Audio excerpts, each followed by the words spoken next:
Hi guys, it's Matt. Welcome to the video. I am a compulsive gambler in recovery and I'm your mind and movement mentor here to help you.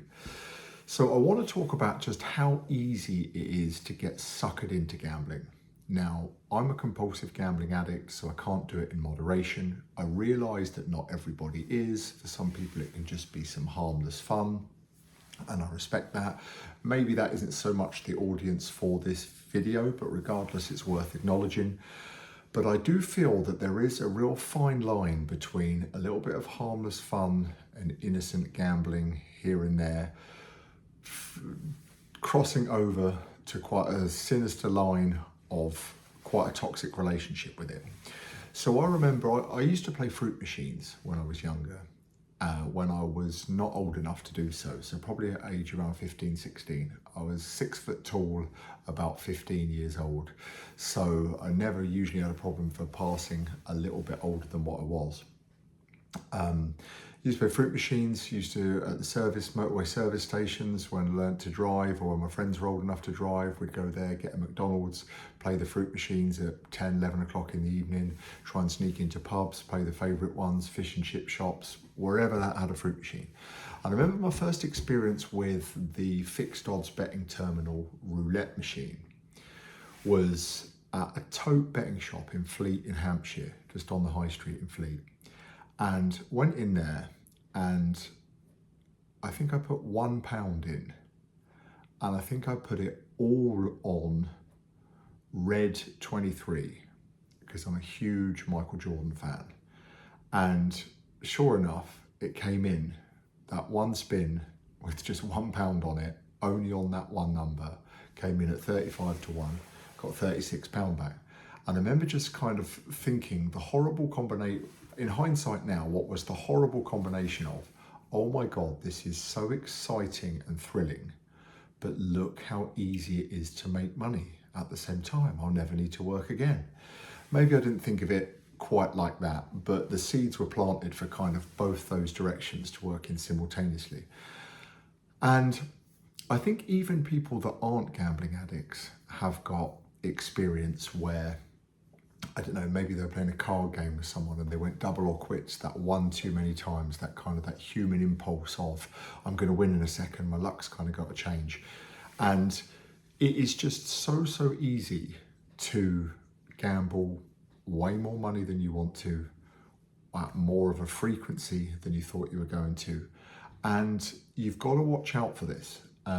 You know, I've spoke about this in other videos, but take a casino, for example. A casino is set up where people have sat round the table that have studied they sat around a table, people that are very intelligent, that have studied human psychology to a vast degree, to talk about why there shouldn't be clocks on the wall, because people forget what time it is and stay in there for longer. Why there shouldn't be maybe corners, clear-cut corner edges in the rooms. It should sort of merge into one. So you're more likely to lose your bearings if you were trying to find the exit and stay in there and play just one more hand or just one more spin. You know, I think a gambling addict is someone that is going to go into that state of compulsion, obviously, a great deal easier.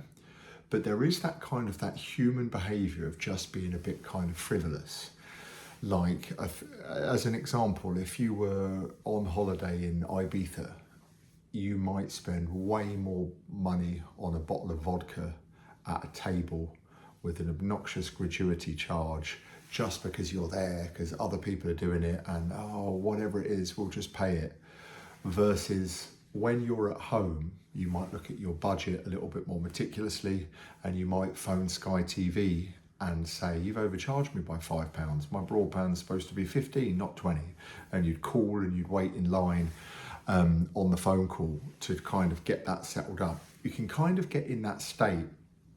And this is something that if you do gamble regularly, you want to be very conscious of. For me, it was almost like the addiction was kind of always there, and I was just kind of like the frog in the boiling water that just never jumped out. The temperature just got raised on me over time, and the circumstance got progressively worse for my desire to gamble, which led to increased frequency, which led to increased amounts, which increased problematic behaviour and debts, and then that kind of just fueling the charge of feeling like I needed to gamble to reconcile the balance sheet, but at the same time being actually kind of what felt like, I guess, is fully chemically addicted to it, where I literally just had no autonomy and couldn't stop. And that is something that I've seen in speaking to people in the past where, you know, I kind of feel like I was an addict from day one. On the first video I made on this channel, I spoke about the holiday in Cornwall that I had with my parents when I was possibly like 10 or 11. Can't have been much more than that. And spending my money on a Simpsons fruit machine instead of paying for, you know, buying some things that I bought for my holiday spending money. We were down in Newquay in Cornwall in the UK. So I kind of feel that like I was in the grip of things very, very early. And even on that day, I just felt like I couldn't walk away from the machine. Each pound that went in, it was almost like automatic, and it was almost like something that was happening kind of like through me as opposed to actually me. But the other side of things is the person that, you know, maybe starts off quite innocently and can put gambling down, can just do a weekend football accumulator with 3 teams for 10 quid that isn't really too much money based on their disposable income. And be totally fine with it for days, months, often years in some instances, to the point where the addiction gets them later on. And this is what I find kind of very, very interesting as to kind of why the difference is there, or what happens in that maybe intermediary period when they can take it or leave it, to when they are kind of in more of like a compulsive behaviour. And for me, I think it's often about like the mental states that you associate with gambling. And the example, like I say, that I give of like the real kind of frivolous spending, you just want to kind of watch for that.